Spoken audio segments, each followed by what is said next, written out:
Spoštovani, sem filmski kritik Igor Harp in danes me veseli, da lahko v podcastu gostim slovensko filmsko igralko Katarino Stegnar. Katarina se je uveljavila v neodvisni produkciji, v kolektivu Betontanc in kasneje Beton Limited, kot članica ansambla Slovenskega mladinskega gledališča in tudi v filmih, kjer je leta 2024 prejela Vesno za glavno vlogo v filmu Odrešitev za začetnike. Katarina, pozdravljeni v podcastu. Živijo.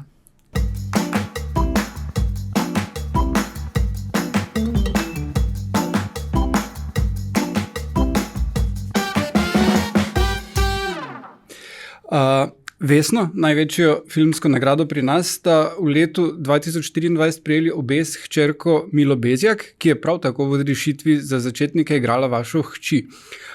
Kakšno je bilo sodelovanje z njo pred kamero in kako je to vplivalo na družinsko dinamiko? Kakšno težko vprašanje za začetek. Najprej moram povedati, da Mila v začetku je šla na audicijo za to vlogo, pa je bila kasneje izbrana ena druga punčka, s katero se je skazalo, da snemanje ne bomo mogli zaključiti, ker je na nekem testnem snemanju pač ni šlo. In so potem tako na vrat na nos se Sonja odločila, da bi se Mila to snemala, tako da Mila je bila v bistvu vržena in v odločitev in v snemanje tako v roku 72 ur, v smislu v soboto se je odločila, da bo, v torek je pa že snemala, s tem, da v ponedeljek smo šli kostume kupovati. Tako da je bilo to kar zelo tako na hitro, ne. Ko smo začeli snemati, sem se pa često odločila.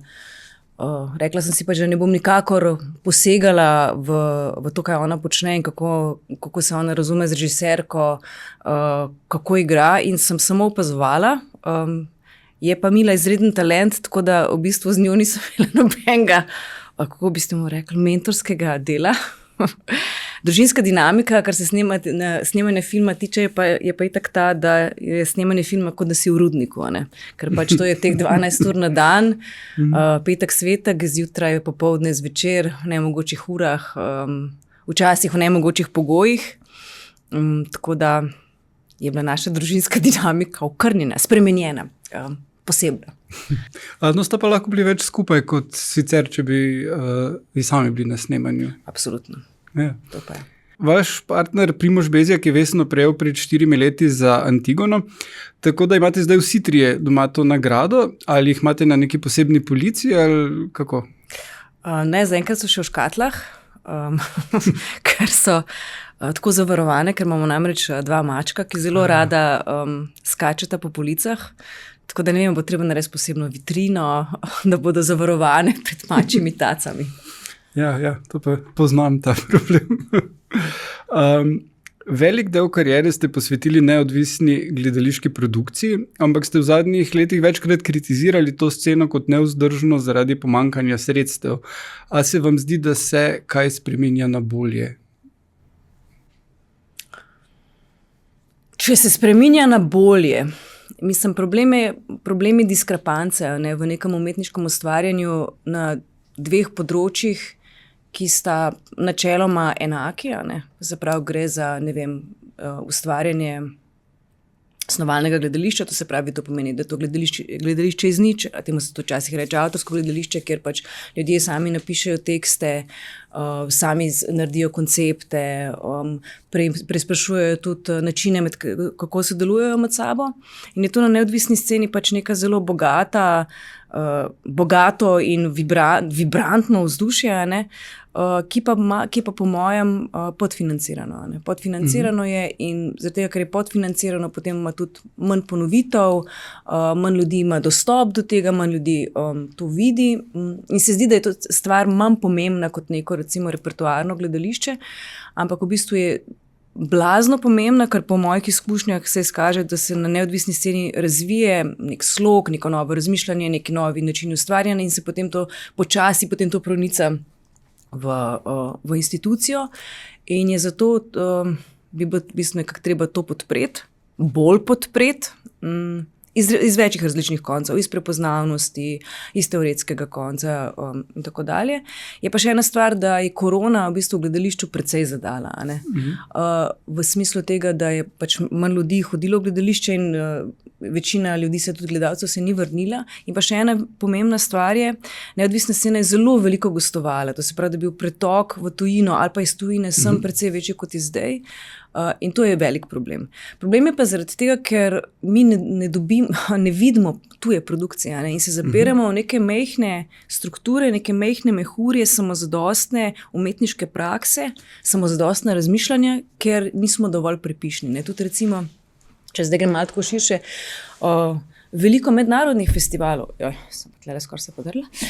veliko mednarodnih festivalov je kar usahnil, se jih je ukinili, jih ni več. Ne? In to pomeni, da v bistvu naša gledališka skupnost ne vidi ničesa ali pa naša publika in tudi mi ne hodimo več tako van in ne reprezentiramo svojega nekega umetniškega kreda. Tako da mislim, da je situacija zelo kompleksna. No? Ampak vsi pa vedno rečemo, ful bi bilo boljše, če bi bilo več denarja, kar je pa, mislim, da zelo jasno.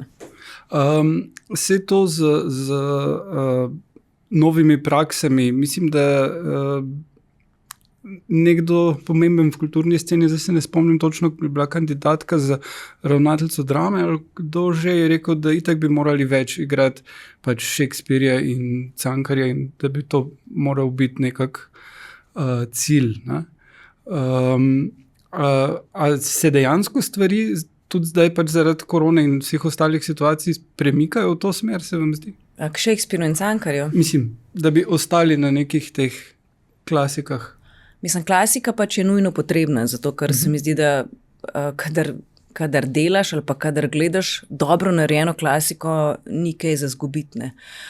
In gledališče je po sami svoji bazi izjemno hierarhična in konzervativna struktura, prav ta pravem pomenu besede konzervativna. Ne? Ampak seveda obstaja pa na drugi strani pa eno zelo, zelo veliko polje nekih novih praks, novih raziskovanj, povezovanj med različnimi resorji, recimo prizoritvenih umetnosti ali pa sploh med različnimi resorji umetnosti. Ampak taka stvar vedno je precej naporna, zaradi tega, ker hkrati, ko preizkuša novo prakso, to prakso skozi premišljuje.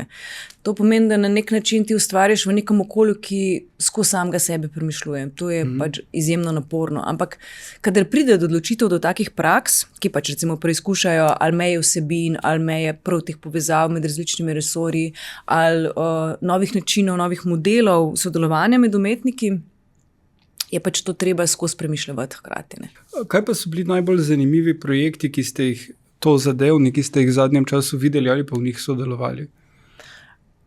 Ja, sodelovala sem pa enem zelo zanimivem projektu ravno kar, to se pravi lanskega decembra, ki je bilo sodelovanje pač med Betonom LTD v odstopu in estonsko skupino, 3 estonskimi ustvarjalci, kjer pa ni šlo za nek klasičen Learning Europe projekt, ker taki veliki mednarodni projekti se ponovadi potem izkažejo, da se en narod uči v drugem narodu in obratno, to se pravi, da gre bolj za neko izobraževalno strukturo preko umetnosti, kot za neko prav umetniško prakso. To je bila neka zelo zanimiva stvar, v kateri sem sodelovala in ki je tudi prinesla izjemno zanimiv rezultat, tudi v smislu uprizoritve, v smislu vsebine, v smislu povezovanja. In pa tudi recimo, kar je bilo zelo hecen, mi smo bili vsi ustvarjalci iste generacije, ne? Se pravi visokih srednjih let, ki pa smo si želeli po tem koronskem obdobju v bistvu neki publiki data, ne? Ker mislim, da je bistveno vedeti, da to vedno počnemo za publikom. Ena zelo, zelo zanimiva stvar, ki se je zgodila v mojem matičnem gledališču, ki je bila povezava med NGO-jem in med inštitucijo, to je bil projekt Nova pošta, ki je bil izjemno pomemben tudi v premišljovanju, kaj sploh prizoritvena umetnost je, kaj je artivizem, kaj je aktivizem, v bistvu vse te neke nove formate vpeljati v neko gledališko produkcijo. In sigurno je bila ena izmed najbolj zanimivejših praks, v katerih sem sodelovala, je bila pa Via Negativa, ki je pa ravno kar praznovala 20-letnico, celo 22-letnico. In je tudi to ena praksa, ki je izjemno pomembna za ta prostor in ki ima zdaj tudi eno prekrasno internetno platformo, Via Negativa Depot, v katerem so zbrani vsi podatki, vse kritike, vse fotke, vsi dostopi do videa in gre v bistvu za nek tak gledališki muzej. No. digitalni gledališki muzej, kjer so vse te prakse dostopne. Leta 2020 ste se s Primožem med protestom pred Ministrstvom za kulturo slekla do spodnjega perila, saj sta odložila svoje rekvizite, torej oblačila. Po poročanju medijev ste se zaradi tega znašla v nekem kafkovskem policijskem postopku. Kaj se je izcimilo iz tega potem? Mislim, da nič. Kafkovski policijski postopek je bil pač, da so Primoža legitimirali, to se pravi, da je mogel pač pokazati svoj osebni dokument. Jaz sem se v tistem trenutku tudi slekla do spodnjega perila, mene pa policaji niso več hoteli legitimirati. Ne vem zakaj.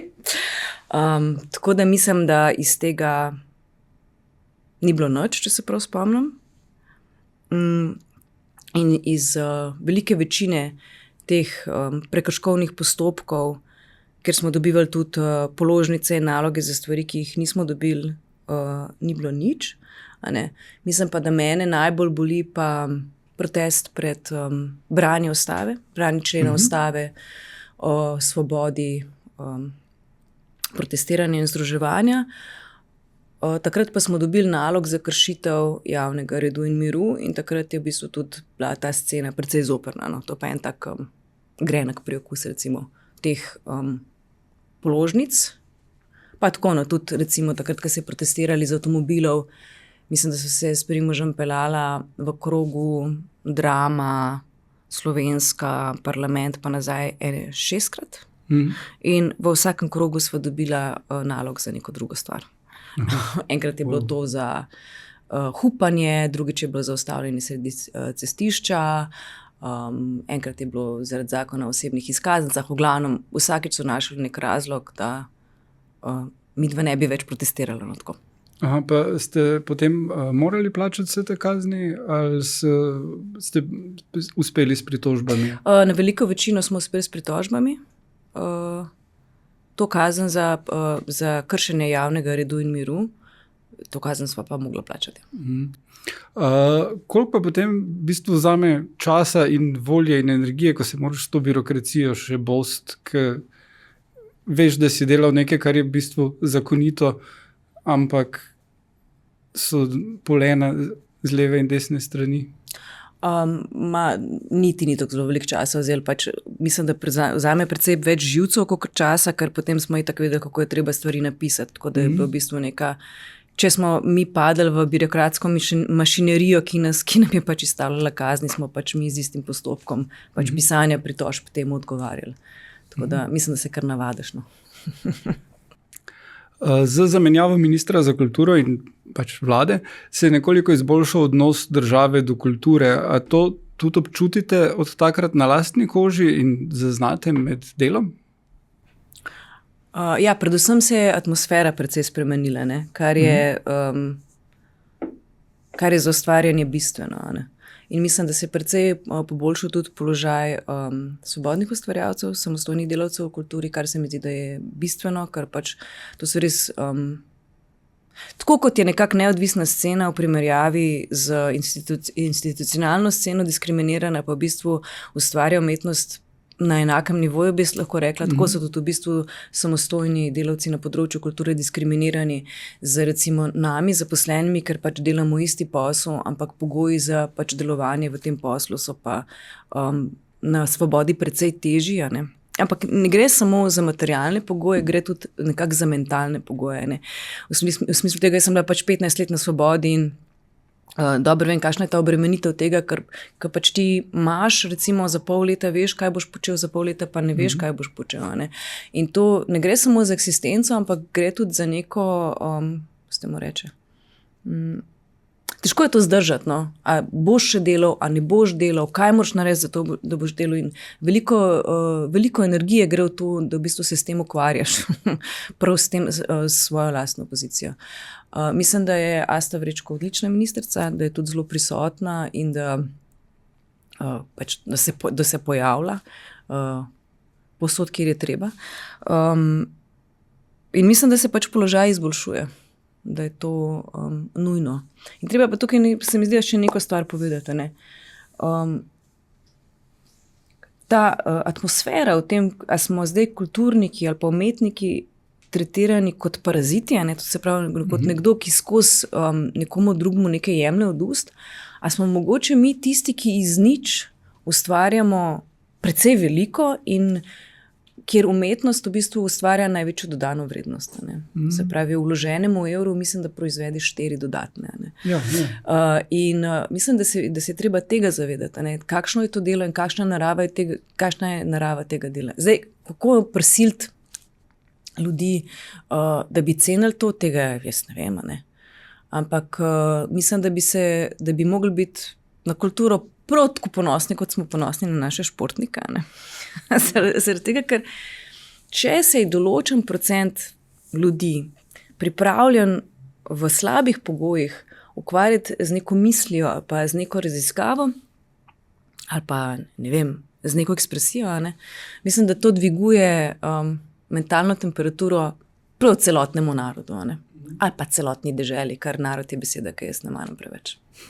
Nedavno sem ravno poslušal intervju z pisateljico Ano Schnabel, ki je tudi rekla, da v bistvu umetniki tudi delajo normalno, da se ne bi smelo na to gledati kot neke ljudi, ki pač ne počnejo nič, ampak da je to čisto normalno delo, tako kot v tovarni je pač treba konstantno delati in da ni tu potem nobenega parazitiranje, seveda pa ogromno dobrega umetnost prinese družbi ne samo za dušo naroda, ampak tudi na finančnem področju, kot ste rekli. Ja.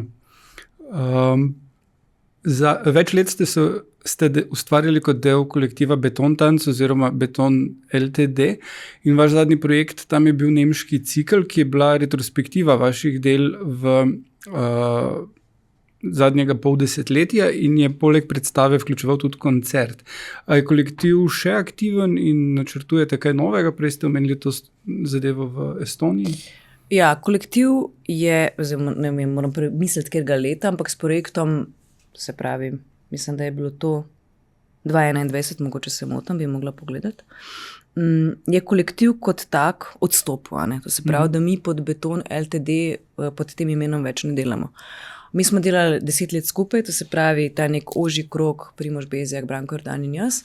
Smo delali v nekem, mislim, to je ta ožji krog sodelavcev in pa seveda stalnimi sodelavci smo delali 10 let, kjer smo naredili par zelo, zelo uspešnih predstav.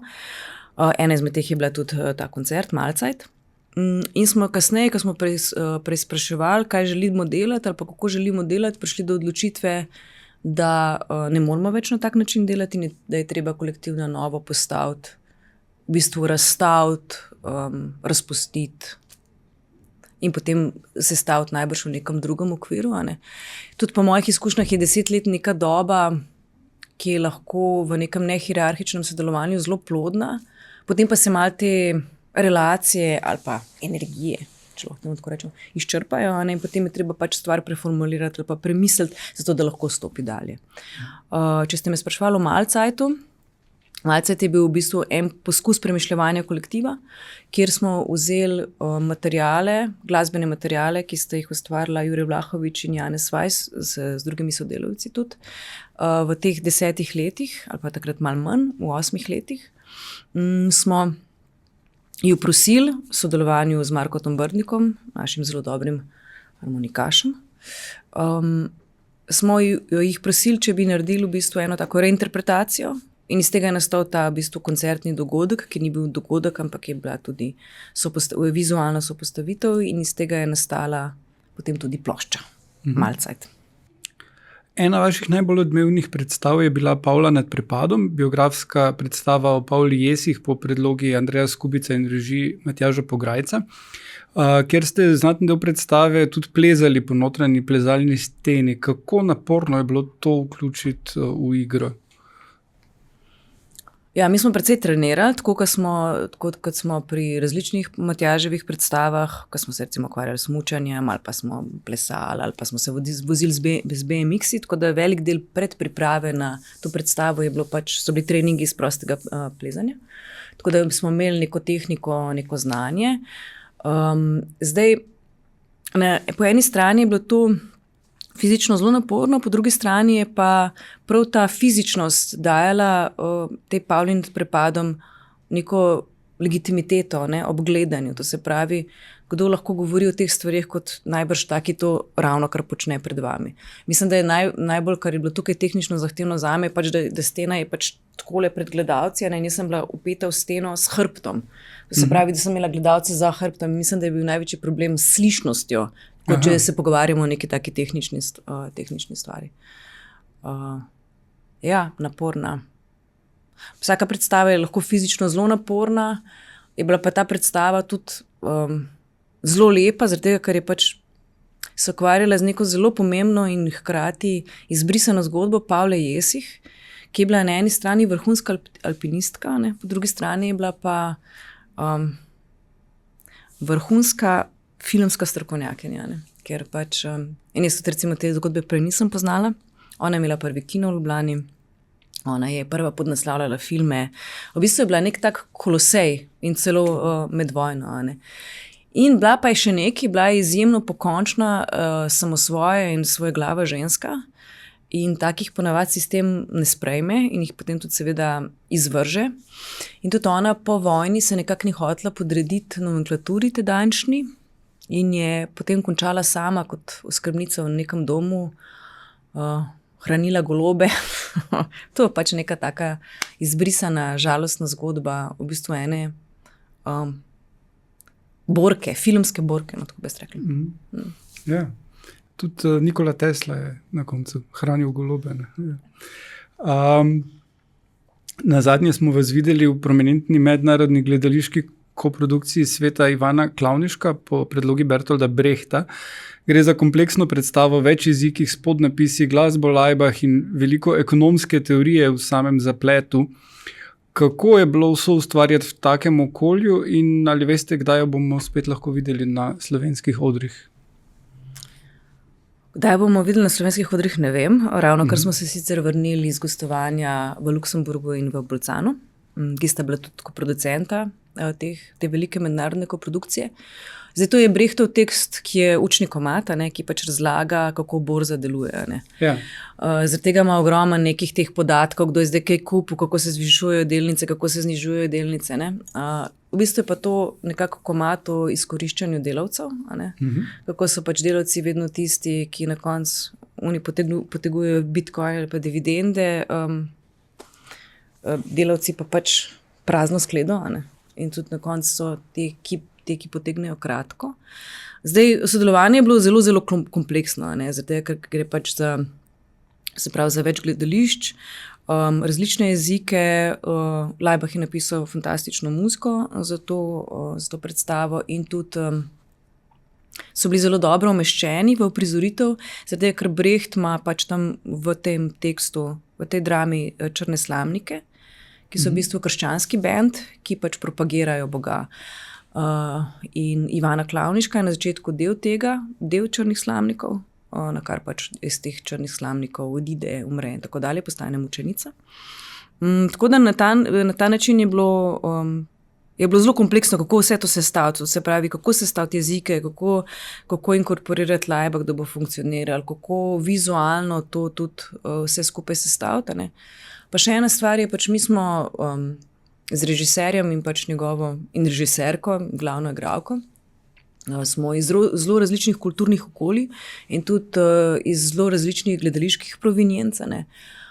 In pri takih procesih potem rabiš zelo velikega, kakor da bi mogel ta čas, v katerem nisi delal skupaj, ali pa nisi videl skupnih predstav, kakor da bi ta čas, ves ta čas moral nadomestiti. Jaz se pa lahko vrnem samo za sekundo na nekaj, kar sem prej govorila, in sicer o neodvisni sceni ali potem, kako ni tujih gostovanj. Da zelo pomembno za neko gledališko sceno ali pa za filmsko sceno je to, da ljudje skupaj vidijo neke stvari. To se pravi, da se ustvarjajo skupni konteksti. Ker na podlagi skupnih kontekstov se potem lahko tudi cela scena nekako razvija. In tudi, kadar pač ne prihajajo tuje predstave, potem nimamo več tega skupnega konteksta, nimamo več referenčne točke, ki bi rekla, ta predstava je bila ful dobra, iz te predstave bi lahko nekaj vzeli in tako dalje. Zdaj, tukaj v taki veliki koprodukciji pa včasih ta referenčna točka umanjka. In zato rabiš potem precej več časa. Ker pač gledališče vse, ne glede na to, da je jasno, trdo in ko ste mi reče, in pošteno delo, a ne. Je pa, malo sem malo zgubila, kaj se hoče reči. Ne vem, nekaj zvezi z delom. Da je trdo delo, ampak da rabi skupno preteklost mogoče. Ali pa neke povezave, ki jih mogoče v takih umetnih, zato sem dala v narekovajih, koprodukcijah, kjer so ljudje zbrani skupaj prav zaradi neke efektive, jih je pa težje doseči nekako na ta način. Aha. Ampak ste zadovoljni z predstavo, s tem, kako je nastalo, s tem, kako poteka sama in tudi z odzivom publike? Ja, ne vem, ni to moja najljubša predstava, ni pa tudi to moja, kako se temu reče, najbolj nepriljubljena predstava. V nekem intervjuju ste dejali, da bi želeli več igrati pred kamero in z odrešitvijo za začetnike ste dobili res močno vlogo. A imate že nagledane kakšne nove filmske projekte? Vprašanje, če imajo te filmski projekti nagledani mene. Mislim, da bi bilo to boljše vprašanje. Ja, to je v bistvu ta mal rak rana tega prostora, da je pač mejhan in da nima zelo veliko produkcije in tudi posledično nima zelo veliko kvalitetne produkcije. Ker jaz sem pač vsakih 10 let dobim pač eno tako večjo priložnost ali pa ne večjo priložnost, neko konkreten lik za odigrati. Tako da v bistvu bi si jaz tega želela, da bi se vsebine bolj mogoče ukvarjale ženskimi liki, z njihovimi problemi, s tem, kaj se pač dogaja ženskam. Ker mislim, da je ta svet še vedno precej patriarhalen. Tudi zgodbe patriarhalne, da tudi recimo stvari, ki prihajajo, ki so franšize, da pa prihajajo recimo iz tujih okolij, so vseeno zelo moško orientirane. Tako da se mi zdi, da je čas, da ta druga polovica tudi kaj pove o sebi. Ja. Film je imel prestižno premiero v New Yorku, dobil je več festivalskih nagrad, distribucijo v več državah in je po večini izjemno pozitivne kritike doma in tujini. Vseeno pa ni pritegnil prav veliko domačih gledalcev. Zdaj nasploh slovenski film zadnje leta, ne glede na nedvomno kakovost izdelkov, ne uspe najti stika z domačo publiko. Kaj menite, da je razlog za to? Jaz ne vem, kakšne so te številke. Ampak moram reči, da me v bistvu to mička ne zanima. Mislim, zdaj mora imeti 20,000 gledalcev, ali mora imeti 50,000 gledalcev, ali mora imeti 100,000 gledalcev imeti, ker film ostane. Film ni tako gledališka predstava in ta film, tako kot vsi ostali Sonini filmi, bodo čez 10 let enako dobri in bodo še vedno nabirali gledalce, ki jih zdaj recimo v prvem valu niso, čeprav kot se rekla, jaz ne poznam teh številk. Se je pač zgodila tudi s korono ali pa najbolj s pretočnimi platformami ali pa s tem, da smo se malo polenili, da ljudje načeloma več ne hodijo v kino. In mislim, da je tudi del tega problema. Na vsaki projekciji, na kateri pa sem jaz bila, so bili pa izjemno pozitivni odzivi, ljudi zanima, ljudje se želijo pogovarjati, film ima efekt, film je dober. In tudi recimo predpremiera na Ljubljanskem gradu v okviru Kina pod zvezdami, kjer je film prišlo gledati, mislim, da 1000 ljudi, je bila neverjetna. Zdaj, če pa to v Koloseju ni uspešno, pa jaz mislim, da to ni zaradi prav tega specifičnega filma, ampak prav zaradi tega, kar se je vse zgodilo okoli nas. To, ki je vse dostopno in ne samo, da je vse dostopno, tudi v tej preveliki izbiri postanemo popolnoma hektični, nič več ni nič vredno.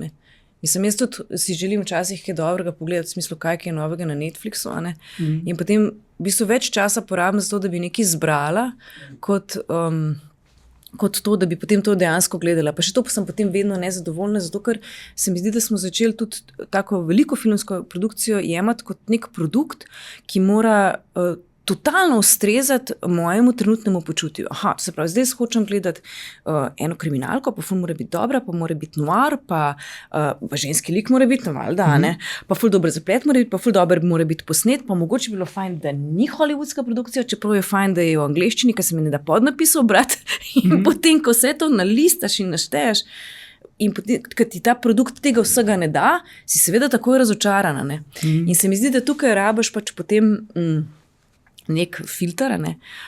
In ta filter je zdaj lahko ali prizorišče, recimo Kinodvor, ki ga jaz obožujem in ker se mi zdi, da super delajo in pač vsak film, ki ga greš tja gledati, pač je šel skozi neko sito, ki je vse to že za tebe nekako naredilo. Ne? Tako da to se je vse spremenilo. Ne? Ampak se kot pravim, film ostane, ne? Film ni tako efemeren kot gledališka predstava, pa če nisi videl, mi lahko govorimo, to je bilo najboljša predstava na svetu, škoda, ker nisi videl, to pa še vedno lahko pogledaš. Ne? In tudi v bistvu vse te nagrade, vsa ta gostovanja filma, vsi te festivali, ne, kažejo, da nekdo, ki izbira, daje temu kredibilnost, ne. Se mi zdi pač, da pa moraš pa sam to pogledati, potem pa oceniti, zdaj to je ali ni. Jaz mislim, da to je izjemen film. Izjemen film je po vsebini, vizualno, po formi in tudi po ambiciji, po neki pač blazno pozitivni želji presežiti produkcijske pogoje in pač narediti nek presežek. No, tako. Ali nam lahko zaupate še kakšne projekte, ki jih trenutno snujete v gledališču ali kjerkoli druge? Ja, v gledališču snujemo s Tjašo Črnigoj, ki je izjemno zanimiva mlada režiserka, predstavo 55. člen, ki se bo ukvarjala s 55. členom slovenske ustave, ki je pravica do svobodnega odločanja otrok. To je izjemno zanimiva stvar, izjemno tudi pomembna tema. In tudi, ki ima izjemno zgodovino v tem smislu, da je Jugoslavija, ne glede na to, kaj zdaj Francija trdi, ampak da je bila Jugoslavija prva država, ki je imela pravico do svobodnega odločanja in posledično tudi pravico do prekinitve nosečnosti, do splava, zapisano v ustavo od leta 1974. Ne? In seveda ob novi državi, ob sprejemu nove ustave, so se pojavljale velike težnje, da tega ne bi bilo v ustavi in da bi bilo to samo zakonsko urejeno, kar je seveda, kot si vemo, problematično. Ne? Ja. In takrat je bilo neverjetno to, da so se ženska gibanja, ki so se v 80-ih formirala, ne, na tem prostoru, da so se vsa skonsolidirala in tudi gibanja iz različnih polov, to se pravi in desničarke in levičarke in tiste, ki so bile v sredi, so se skonsolidirali, da ta pravica mora ostati obstavi kot v bistvu primarna človekova pravica in da brez te pravice ženska niti človek ni. Ne. Tako da ta predstava se s tem ukvarja, to se mi zdi zelo zanimivo. Druga predstava, s katero se ustvarjam, ki jo pa soustvarjam z Barbaro Kukovec in Urško Brodar, so pa Recepti svete Barbare, ki ima pa eno izjemno zanimivo premiso in sicer, kaj bi se zgodilo s slovenskim podeželjem, če bi ženske na podeželju, pa dekleta na podeželju in tudi moški na podeželju videli 10 najbolj prodornih ženskih performansov iz vizualne umetnosti ali pa iz uprizoritvene umetnosti. In v bistvu si želimo prodreti prav na slovensko podeželje, pokazati performanse ženskam tam, ljudem tam, gledalcem tam in potem dobiti neko povratno informacijo, ali lahko umetnost v bistvu dejansko vpliva, spremeni, emancipira, da razmislek in potem iz tega naredi novo predstavo. Tako da sem danes razmišljala, se mi je zdelo tako zelo dobro, da od Tribeke, ki zgleda taka fancy platforma, ne, v neko prav najbolj bazično ne fancy platformo, ampak tudi tja umetnost mora iti in mora nujno iti. Katarina Stegnar, hvala za obisk v studiu in veliko uspeha pri teh predstavah. Nasvidenje. Hvala.